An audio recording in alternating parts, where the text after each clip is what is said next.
Hello बच्चों, मैं रेखा पटेल आज आपको बहुत ही इजी वे में पढ़ाने वाली हूँ कुछ अभिक्रियाएं जो बोर्ड एग्ज़ाम में पूछी ही जाती हैं, इसीलिए आप याद रखिए। वो अभिक्रियाएं ये हैं राइमर टीमन अभिक्रिया, जिसे हम रिमर टीमन अभिक्रिया भी कहते हैं। दूसरी है कार्विल एमीन अभिक्रिया, very very very important. Next है बुज या बुड्स फिटिक अभिक्रिया और फ्रीडल क्रॉफ्ट अभिक्रियाएं। ये अभिक्रियाएं आप लिखकर बहुत ही अच्छे तरीके से तैयार कर लीजिएगा। शुरू करते हैं हम रिमर टिमन अभिक्रिया। सबसे पहले देखिए रिमर टिमन अभिक्रिया, अल्कोहल और फिनॉल। तो याद रखना आपको, यहाँ पे अपन ने फिनॉल लिया हुआ है, तो फिनॉल की जब पोटेशियम हाइड्रोक्साइड क्लोरोफॉर्म के साथ अभिक्रिया कराते हैं तो सैलिसिल्डिहाइड बनता है। सैलिसिल्डिहाइड में आपको याद रखना है कि बेंजीन के साथ जो OH ग्रुप जुड़ा हुआ था वो जुड़ा हुआ है, CHO ग्रुप जाके जुड़ गया और बन जाता है सैलिसिल्डिहाइड, पोटेशियम क्लोराइड और जल बनता है। तो आपको एग्जाम में पूछा जा सकता है कि रिमर टिमन अभिक्रिया में बनने वाला उत्पाद क्या है, तो आपको बच्चों याद रखना है ये।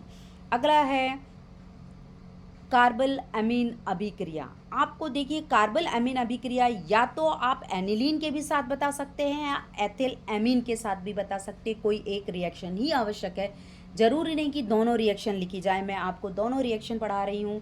क्लोरोफॉर्म की जब पोटेशियम हाइड्रोक्साइड और एनिलीन के साथ क्रिया की जाती है तो फेनिल आइसोसाइनाइड, पोटेशियम क्लोराइड और जल बनता है। आप ये याद रखना, जब संतुलित की जा रही है तो आप ये याद रखना पोटेशियम क्लोराइड के 3 ही मॉलिक्यूल्स लिए तो 3 ही निकलेंगे और जल जो है उसके भी 3 ही निकलेंगे।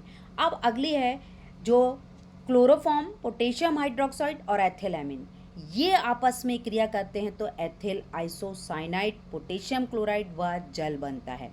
तो याद रखना कार्बल एमीन अभिक्रिया में बहुत ही जो यौगिक बना हुआ है, उत्पाद बना हुआ है, उसमें बहुत ही दुर्गंध आती है, इसीलिए इस जो बने हुए आइसोसाइनाइड कंपाउंड है उसी कारण उसे कार्बल एमीन कहा जाता है।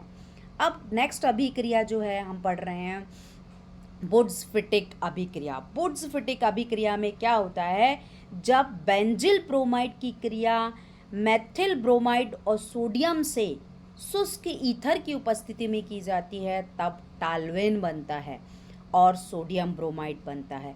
आपको एग्जाम में पूछा जा सकता है कि टालवेन बनने की प्रक्रिया क्या कहलाती है, खालिस्तान, टिकमा, कुछ भी हो सकता है। आपको ये याद रखना है कि टालवेन जो है वो बुड्स फिटिक अभिक्रिया में बनता है। अगली क्रिया है हमारी फ्रीडल क्रॉफ्ट अभिक्रिया। फ्रीडल क्रॉफ्ट अभिक्रिया में आपको याद रखना है बेंजिल क्लोराइड की जब मेथिल क्लोराइड से निर्जल एल्यूमिनियम क्लोराइड, तो ये देखना 3 उपस्थिति किसकी है, निर्जल एल्यूमिनियम ट्राइक्लोराइड की और AlCl3 बोलते हैं। इसके बाद जब मेथिल क्लोराइड बेंजिल क्लोराइड से क्रिया करता है तो 2 यौगिक कंपाउंड के रूप में बनते हैं। एक कहलाता है आर्थो मेथिल क्लोरोबेंजीन, दूसरा है पैरा मेथिल क्लोरोबेंजीन। या तो आर्थो स्थिति प्राप्त होती है या पैरा, इसलिए दोनों को बताया जाता है। और आगे जो बना हुआ है वो कहलाएगा हाइड्रोक्लोरिक अम्ल। तो आज की ये 4 अभिक्रियाएं बहुत ही इम्पॉर्टेंट हैं। सारे बच्चे बहुत ही अच्छे से लिख कर और संतुलित कर कर तैयार कर लेंगे। अगली वीडियो में मैं बहुत ही अच्छी अन्य अभिक्रियाएं लाऊंगी। Thank you for watching my videos.